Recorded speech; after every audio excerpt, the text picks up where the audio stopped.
उत्तर प्रदेश में फिलहाल एक ही चेहरा है जो लगातार नंबर 1 पर है। बात किसी भी चुनाव की क्यों ना हो, भारतीय जनता पार्टी का परचम लहराने वाले योगी आदित्यनाथ। उत्तर प्रदेश के निकाय चुनाव को हर कोई 2024 का सेमीफाइनल कह रहा था, योगी की परीक्षा कह रहा था और योगी ने भी इसे चुनौती की तरह स्वीकार किया।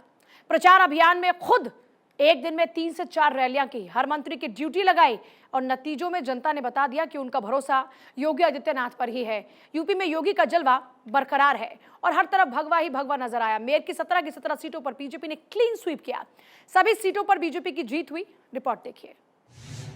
गोरखपुर से लेकर गाजियाबाद तक, अयोध्या से लेकर लखनऊ तक, पूरे उत्तर प्रदेश में सिर्फ बाबा का जलवा नजर आ रहा है।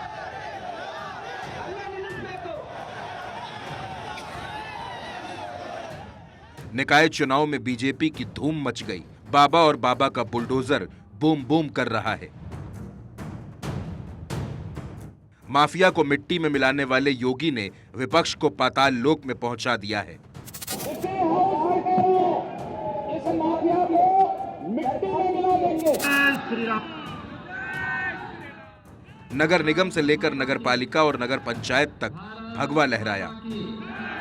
भारत माता की वंदे वंदे। निकाय चुनाव को योगी ने अपने लिए अग्नि परीक्षा की तरह लिया और खुद प्रचार की कमान संभाली। संपत्ति को जबरन कब्जा किया है। मिट्टी में मिला देंगे से लेकर शुरू हुई निकाय चुनाव की सियासत, नो कर्फ्यू नो दंगा, यूपी में सब चंगा पर खत्म हुई। नो कर्फ्यू नो दंगा, यूपी में सब और चंगा। निकाय चुनाव की तारीख से लेकर मतदान तक हर दिन नेताओं के भाषण चर्चाओं में रहे। सीएम योगी आदित्यनाथ ने सबसे ज्यादा 65 सभाएं और रोड शो किए। का मतलब यही था कि अगर किसी ने विपक्ष और माफियाओं पर आक्रामक रहे, लेकिन कहीं भी अतीक अशरफ का नाम तक नहीं लिया। भारतीय जनता पार्टी के कार्यकर्ताओं की मेहनत, सरकार और संगठन के बेहतर समन्वय, आदरणीय प्रधानमंत्री जी के सुयोग्य और यशस्वी नेतृत्व और उनके मार्गदर्शन में उत्तर प्रदेश नगर निकाय के चुनाव में भारतीय जनता पार्टी ने अब तक की सबसे बड़ी विजय प्राप्त की है। 17 नगर निगमों में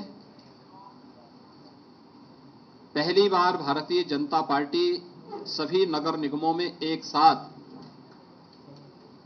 पूर्ण बहुमत के साथ विजय प्राप्त करने में सफल हुई है।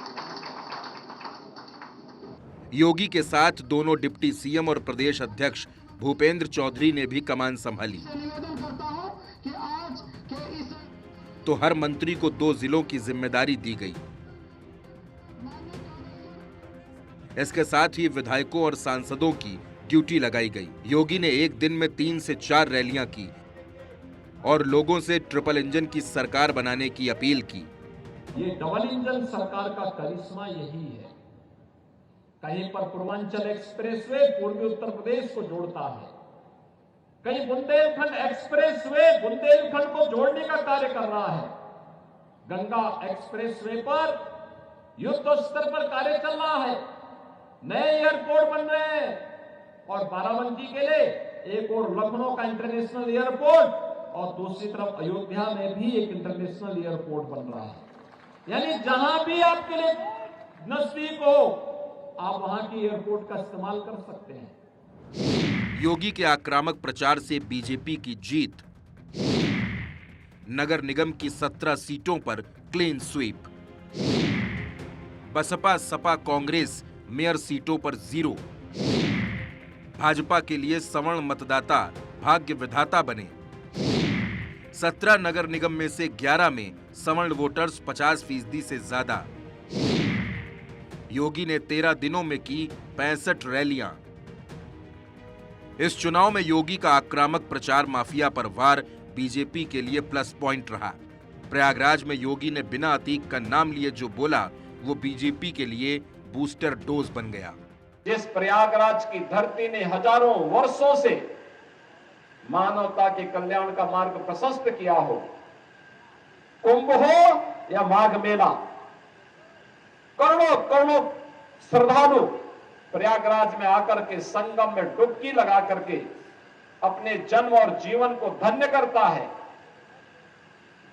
जहां पर अन्याय और अत्याचार से पीड़ित मानवता आकर के न्यायालय की शरण में आकर के न्याय प्राप्त करने की विलासा से आता है। कुछ लोगों ने उस प्रयागराज की धरती को अन्याय और अत्याचार का शिकार बना दिया था, पापाचार का शिकार बना दिया था। लेकिन यह प्रकृति न किसी पर अत्याचार करती है और न किसी के अत्याचार को स्वीकार ही करती है। चुनाव के दौरान ही योगी ने कहा कि जनता जो चाहेगी वही होगा। यूपी किसी अपराधी, किसी माफिया की बपौती नहीं है। हम लोगों ने तय कर दिया, रंगदारी माफियोती अब यूपी नहीं है, किसी की बपौती है। न भाई बहन की जोड़ी, न बुआ बबुआ की जोड़ी उत्तर प्रदेश को जिन्होंने बर्बाद कर दिया था, अब उत्तर प्रदेश इनकी बपौती नहीं है। उत्तर प्रदेश तो इस जनता जनार्दन की बपौती है। ये जो चाहेगी वही होगा। अब जाति के नाम पर नहीं, परिवारवाद के नाम पर नहीं, अब तो विकास के नाम पर, रोजगार के नाम पर हमारा युवा, हमारा व्यापारी, हमारा नागरिक, हमारी माताएं बहनें, हमारी बेटियां तय करेंगी सत्ता को क्या करना है। योगी जब मऊ पहुंचे तो उन्होंने सपा और बसपा के साथ साथ मुख्तार अंसारी पर हमला बोला। योगी ने कहा कि जो लोग कानून व्यवस्था को व्हीलचेयर पर पहुंचाते थे, आज वो खुद व्हीलचेयर पर जा चुके हैं। जो लोग पर्व और त्योहारों में उपद्रव पैदा करके यहाँ की कानून व्यवस्था को व्हीलचेयर में लाने का काम करते थे, आज वे स्वयं व्हीलचेयर में पड़े हुए हैं और सांस लेने के लिए तरस रहे हैं। इन पेशेवर माफिया और अपराधियों को अपना सानिध्य में लेकर के इन्हें अराजकता पैदा करने की खुली छूट देते थे। लेकिन आज जब उत्तर प्रदेश के अंदर डबल इंजन की सरकार आई तो जो कानून व्यवस्था को व्हीलचेयर पर ले जाते थे, भाइयों बहनों, आज उन्हीं को व्हीलचेयर में पहुंचाने का काम कर दिया गया। सिर्फ निकाय चुनाव ही नहीं बल्कि रामपुर की स्वार सीट पर हुए उपचुनाव में बीजेपी ने आजम के किले को ध्वस्त कर दिया। यहां बीजेपी अपना दल के प्रत्याशी शफीक अंसारी की जीत हुई। योगी ने चुनाव के दौरान कहा था कि ये सपा बसपा को साफ करने का चुनाव है। आपने समाजवादी पार्टी के अध्यक्ष का भी बयान पढ़ा होगा। उनका बयान भी ये कहता है, वो कहते हैं नगर निकाय चुनाव में हमारी रुचि इसलिए नहीं है क्योंकि ये तो कूड़ा उठाने का चुनाव है। यानी कूड़ा उठाना उनको ये लगता है जैसे उनकी प्रतिष्ठा की विपरीत है। एक व्यक्ति जो उत्तर प्रदेश जैसे राज्य का मुख्यमंत्री रहा हो, उनके द्वारा इस प्रकार के हल्के शब्दों का इस्तेमाल करना, और भाइयों बहनों, वह तब जब उत्तर प्रदेश के अंदर 6 करोड़ लोग नगरीय जीवन में निवास करते हैं, नगरीय क्षेत्रों में निवास करते हैं। ये इन 6 करोड़ लोगों का अपमान है। इन मतदाताओं का अपमान करने का प्रयास हो रहा है। इतना ही नहीं, योगी ने परिवारवाद पर भी हमला बोला।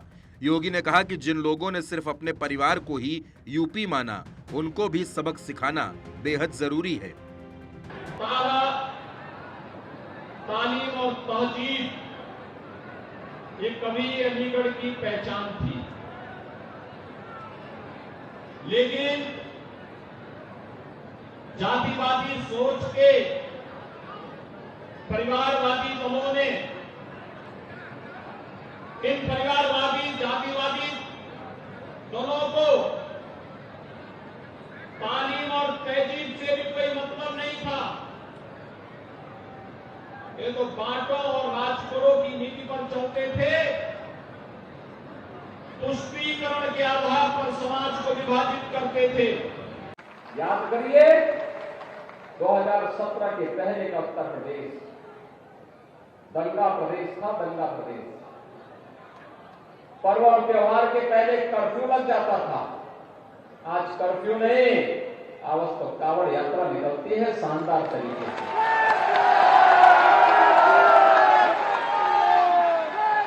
6 वर्ष में कोई दंगा नहीं हुआ। पेशेवर माफिया और अपराधियों के हाल तो आप देख ही रहे हैं। चुनाव के दौरान योगी का यूपी में सब चंगा वाला बयान सबसे ज्यादा सुर्खियों में रहा। योगी ने कहा था कि यूपी में अब कर्फ्यू नहीं लगता, दंगा नहीं होता, क्योंकि हर तरफ चंगा है। आपने 2017 के पहले के उत्तर प्रदेश को भी देखा है, ये वही उत्तर प्रदेश था जिस उत्तर प्रदेश में पर्व और त्योहार, भय और आतंक के साए में व्यक्ति कांपता था। पर्व और त्योहार आते थे, लोगों को लगता था पता नहीं अब क्या हो जाएगा, लेकिन आज आप देख रहे होंगे पर्व और त्योहार आते हैं, लोगों के घरों में खुशहाली आती है। पर्व और त्योहार के सही मायने आज पता लगते हैं। आज प्रदेश में कर्फ्यू नहीं, दंगा नहीं, आज तो उत्तर प्रदेश में सब और चंगा ही चंगा है। और भाइयों बहनों, इसलिए है क्योंकि सरकार की कार्रवाई जीरो टॉलरेंस की है। चुनाव के दौरान योगी का गर्मी शांत कर देने वाला बयान भी सुर्खियों में रहा। योगी ने कहा कि जो लोग गुंडा टैक्स की वसूली करते थे, उन सभी की गर्मी शांत हो गई है। और उसी ताकत का एहसास कराते हुए मैंने कहा था तब कि जो लोग गर्मी दिखा रहे हैं ना, 10 मार्च आने दीजिए। 10 मार्च 2022, मैंने कहा 10 मार्च को जब बैलेट ईवीएम खोलेंगे ना, तो उसमें केवल कमल ही कमल नजर आएगा। और भाइयों बहनों, फिर से प्रदेश के अंदर आपके आशीर्वाद से सरकार बनी। जो गर्मी दिखा रहे थे उस समय, गर्मी सबकी शांत हो गई होगी। वैसे भी मौसम बहुत सुहावना हो गया, कल तक बहुत गर्मी थी।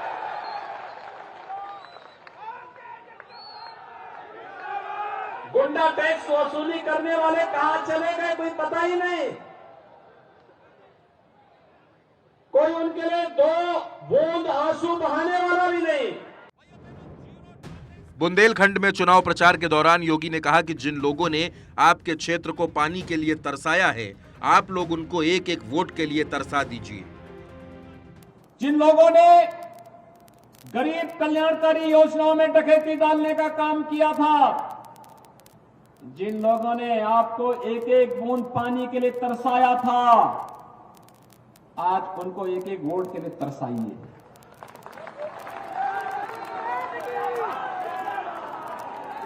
आखिर यहां पे भारत सरकार टैंकर से पानी भेज रही थी, समाजवादी पार्टी सरकार टैंकर को लेने से इनकार कर दी थी।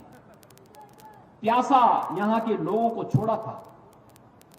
हमारे यहां की मान्यता है कि प्याऊ लगाया जाता है लोगों को पानी देने पीने के लिए। कोई भी आ जाए, उसकी जाति, उसका मत, उसका मजहब नहीं पूछा जाता। हमारी योजनाओं का आधार किसी का चेहरा देख करके नहीं है। प्रधानमंत्री मोदी जी ने 2014 में एक ही मंत्र दिया था, सबका साथ, सबका विकास का, सबके विश्वास और सबके प्रयास का। हम तो उसी बात को लेकर के चले। चुनाव में मिली व्यापक जीत पर बीजेपी के नेता भी उत्साहित नजर आए। डिप्टी सीएम केशव प्रसाद मौर्य ने कहा कि सपा और बसपा समाप्त हो चुके हैं, वर्तमान भी भाजपा का है और भविष्य भी भाजपा का।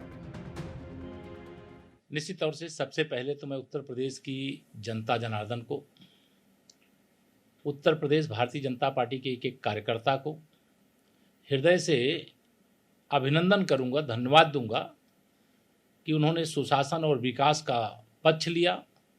माननीय प्रधानमंत्री मोदी जी, आदरणीय मुख्यमंत्री योगी जी और संगठन के कुशल शिल्पी के रूप में जो पूरा संगठन का सिस्टम, उससे मैं यह कह सकता हूं कि वर्तमान भी भाजपा का है और भविष्य भी भाजपा का है। मैं प्रदेश की आम जनता का बहुत बहुत आभार प्रकट करता हूं और अभिनंदन करता हूं और जिस ढंग से आदरणीय प्रधानमंत्री नरेंद्र मोदी जी की गरीब कल्याण योजनाएं जन जन तक पहुंची हैं और उत्तर प्रदेश की कानून व्यवस्था को सब लोगों ने सराहना की है। 17 के 17 नगर निगमों में, नगर पालिका परिषदों में, नगर पंचायतों में बीजेपी जीती है। मैं सभी को बहुत बहुत अभिनंदन करता हूँ। ऐतिहासिक जीत है ये पूज्य महाराज जी की मेहनत, उन पर विश्वास, कानून व्यवस्था की जीत है। गोरखपुर में निरंतर जो विकास हुआ है, रोजगार मिला है, ये उसकी जीत है। लोगों का विश्वास है कि अब हम अपना खुद का बोर्ड बनाए, अपने मेयर साहब यहाँ पर आ गए, ये ऐतिहासिक जीत है। ट्रिपल इंजन की सरकार की स्पीड बुलेट ट्रेन जैसी हो जाएगी। आप देखिएगा कि आप जितना विकास आप देख रहे हैं, अब इसकी गति में बहुत स्पीड आ जाएगा। तो वहीं 9 मई को योगी कानपुर में बीजेपी प्रत्याशी प्रमिला पांडे के समर्थन में रैली करने पहुंचे थे। यहां सपा पर आक्रामक हुए और कहा कि कभी कानपुर कर्फ्यू के लिए जाना जाता था, सपा सरकार में यहां कट्टे बनते थे। आज डिफेंस कॉरिडोर का नया नोट तैयार हो रहा है, एयरपोर्ट बन गया है, ग्रीनफील्ड एक्सप्रेस हाईवे अब नई पहचान बना रहा है। योगी के मुकाबले अखिलेश ने सिर्फ 7 रैलियां की। यूपी में बीजेपी को मिली प्रचंड जीत से ये साफ हो गया है कि यूपी का विश्वास योगी आदित्यनाथ के साथ है और योगी ने विपक्ष को पूरी तरह ध्वस्त कर दिया है। Bureau report, Bharat 24।